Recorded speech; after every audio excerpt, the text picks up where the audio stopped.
Hello students, நம்ம இன்றைக்கி இந்த வீடியோவில் என்ன பார்க்க போகிறோம்னா எக்ஸசைஸ் 13.2ல் கொஷின் நம்பர் 4 பார்க்க போகிறோம்.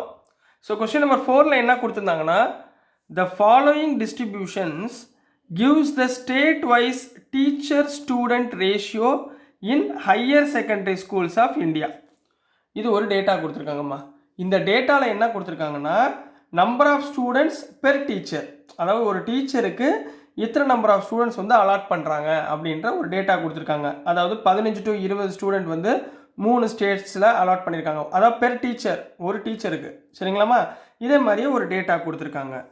Find the mode and mean of this data, interpret the two measures. அதாவது ரெண்டு ஆன்சரையும் எடுத்து எழுத சொல்கிறாங்க. எப்படி எழுத சொல்கிறாங்கன்னா, மோடுனா என்னம்மா? மோடுனா என்ன சொன்னேன்? Maximum number of frequency. சரிங்களா? அது மேக்ஸிமம்ன்ற வேர்டு யூஸ் பண்ணணும். மீன்னா என்ன அர்த்தம்? Average number of students for teachers. அந்த மாதிரி எடுத்து எழுதுறது தான் இன்டரப்ட் த டூ மெஷர்ஸ் அப்படின்னு சொல்லியிருக்காங்க. சரிங்களா? அப்போ நம்ம கொடுத்துருக்க டேட்டாவில் நம்ம என்ன கண்டுபிடிக்கணும்? முதல்ல மோடு கண்டுபிடிக்கணும், அதுக்கப்புறம் மீன் கண்டுபிடிக்கணும். ரைட்டுங்களா? ஸோ இப்போ நெக்ஸ்ட்டு நம்ம என்ன பண்ண போகிறோம்னா, கொடுத்துருக்கிறதுல மோடு முதல்ல ஈஸியாக இருக்கும், அதை கண்டுபிடிச்சிருங்க. ரைட்டுங்களா? ஸோ ஃபஸ்ட்டு கண்ணா மோடுக்குரிய ஃபார்முலா எழுதுமா. மோடுக்குரிய ஃபார்முலா என்ன? L plus F1 minus F0 divided by 2F1 minus F0 minus F2 into H. இதுதான் கண்ணா மோடுக்குரிய ஃபார்முலா. ஸோ இந்த ஃபார்முலா இருக்கிறது பூரா நம்ம முதல்ல என்ன பண்ணணும்? ஃபைன் பண்ணணும். மோடு கண்டுபிடிக்க என்ன கண்டுபிடிக்கிறோம்? இது ஃப்ரீக்வன்சிக்கு என்ன பேர் கொடுப்போம்? Fi. இந்த எஃப்ஐயில் எது அதிகமாக இருக்கோ அதுதான் மோடோட F1. இதில் எது அதிகமாக இருக்குது? 10ன்றது தான் அதிகமாக இருக்குது. அப்போ இதுதான் F1. இதுக்கு மேலே உள்ளது F0, இதுக்கு கீழே உள்ளது F2. இதுக்கு ஆப்போசிட்டில் உள்ளது தான் interval.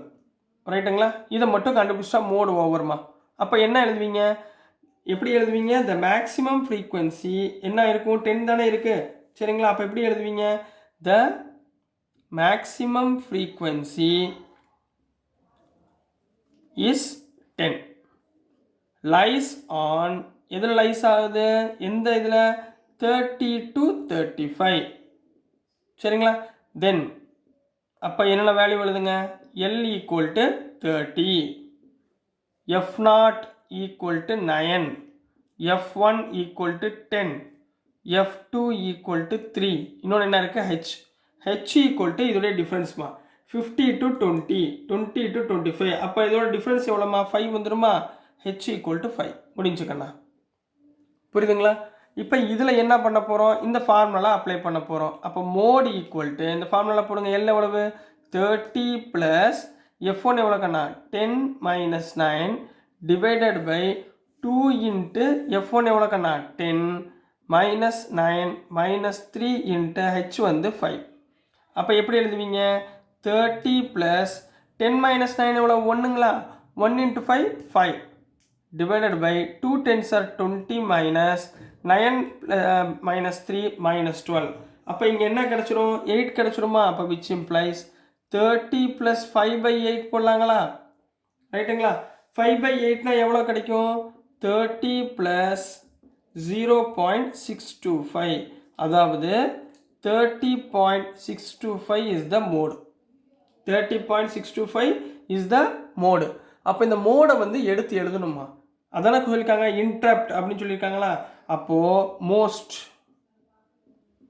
Most student per teacher is என்ன போடுவீங்க? 30.625. மோஸ்ட்னு போடலாம் அல்லது மேக்ஸிமம்னு போடலாம். ஏன்னா அதுதான் மோடுக்குரிய வேலை. ரைட்டுங்களாம்மா? இப்போ மோடு நம்ம ஃபைன் பண்ணியாச்சு. அடுத்து என்ன ஃபைன் பண்ண சொல்லியிருக்காங்க? அவங்க மீன் கண்டுபிடிக்க சொல்லியிருக்காங்க. மீன் கண்டுபிடிச்சிருக்காங்களாம்மா? ஸோ மீன் கண்டுபிடிக்க போகிறோம் இப்போது. ஸோ ரைட், மீன் கண்டுபிடிக்கிற ஃபார்முலா நம்மளுக்கு தெரியுங்களா? என்ன ஃபார்முலா நம்மளுக்கு தெரியும்? அஷ்யூம்டு மீன் மெத்தடில் கண்டுபிடிச்சிடலாங்களா?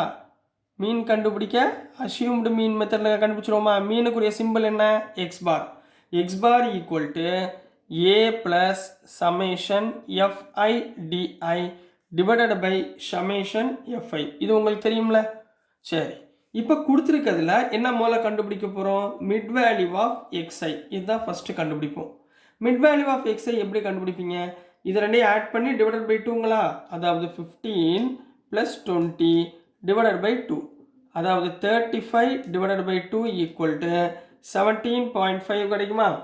ஈக்குவல் என்ன கிடைக்கும்? 17.5. அப்போ முதல் வேல்யூ இங்கே என்ன போடுவீங்க? 17.5. ரெண்டாவது இங்கே பாருங்கள், 20 + 25 டிவைடட் பை 2. அதாவது 45 டிவைடட் பை 2வா? 22.5 கிடைக்கும். இதுக்கு எவ்வளோ கிடைக்கும்? 22.5. புரியுதுங்களாம்மா? மிட் வேல்யூ கண்டுபிடிக்க தெரியுதா? இப்போ இதே மாதிரி மற்றது பூரா செஞ்சிடலாங்களா? ஸோ இப்போ 25க்கும் 30க்கும் சென்டர்னே 27. ஸோ இங்கே என்ன வரும்? 27.5. இங்கே 32.5. இதில் எவ்வளோம்மா வரும்? 37.5. இதில் 42.5. இங்கே 47.5. இங்கே 52.5. ரைட்டுங்களா? எப்பயுமே இதை கண்டுபிடிக்க சமேஷன் எஃப்ஐ தேவைங்களா? இந்த இடத்த ஆட் பண்ணிக்கோங்க. இதை பூரா இதுதான் summation of FI. Summation of FI எவ்வளோமா வந்துச்சு? 35. மொத்தம் எத்தனை? 35. இப்போ டிஐ கண்ணா. டிஐனா என்ன ஃபார்முலா? எக்ஸ்ஐ மைனஸ் ஏ சொன்னேன்னா, அப்போ இதில் ஏ முதல்ல கண்டுபிடிக்கணும். சரிங்களா? ஏன்னா இதில் மேலேயும் 4 இருக்குது, கீழேயும் 4 இருக்குது. ஸோ ஏதாவது சென்டர் வேல்யூவில் ஏதாவது ஒரு வேல்யூ எடுத்துக்கோங்க. நான் இந்த 32.5ஐ ஏன்னு எடுத்துக்கிறேன். அப்போ இங்கே எழுதிடுங்க, ஹியர் ஏ ஈக்குவல் டு 32.5. ஏன்னா மறக்காமல் இருக்கிறதுக்கு. எக்ஸ்ஐ மைனஸ் ஏன்னா என்ன அர்த்தம்? இந்த 17.5ல் இந்த வேல்யூ மைனஸ் 37.5 என்னம்மா வரும்? மைனஸ் 20 வருமா? ரைட்டுங்களா? 32.5னா மைனஸ் 15 வந்துடும். என்ன வந்துடும்? மைனஸ் 15. அப்போ ஃபஸ்ட்டு டைம் என்ன வரும்? மைனஸ் 15.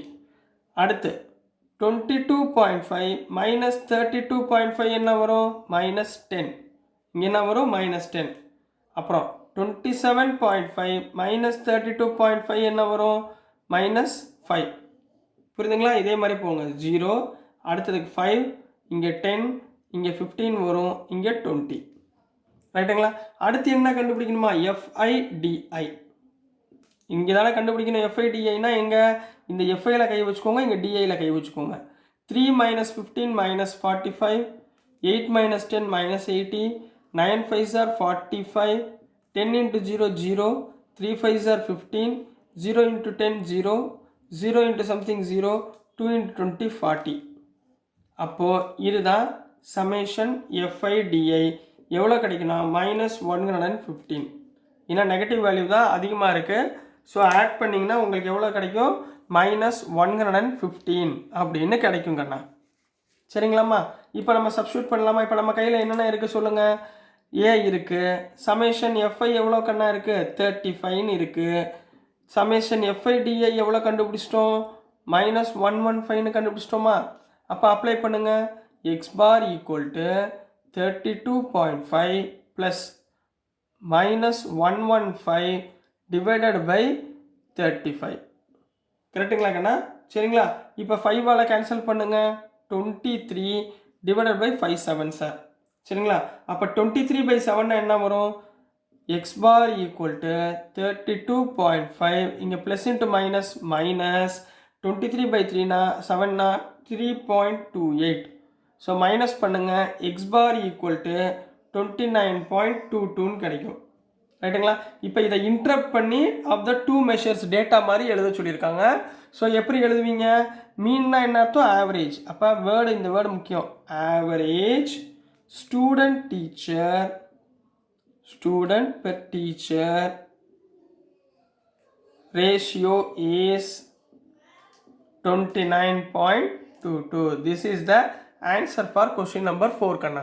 எடுத்து எழுதுறதும் நீங்கள் அப்படியே எழுதுவீங்கன்னா, இப்போ நம்ம சார் எப்படி சொல்லி கொடுத்துருக்கேனோ அதே மாதிரியே ப்ரெசென்ட் பண்ணுங்கள். உங்களுக்கு அப்படியே ஃபுல் மார்க் கிடச்சிடும். ரைட்டுங்களாம்மா? ஸோ டியர் ஸ்டூடெண்ட்ஸ், நம்ம போடுற வீடியோஸ் உங்களுக்கு பிடிச்சிருந்துச்சுன்னா மறந்துடாமல் லைக் பண்ணுங்கள், ஷேர் பண்ணுங்கள், மறக்காமல் சப்ஸ்கிரைப் பண்ணுங்கள். ஸ்டூடெண்ட்ஸ் சப்போர்ட் பண்ணுங்கள். தேங்க்யூ.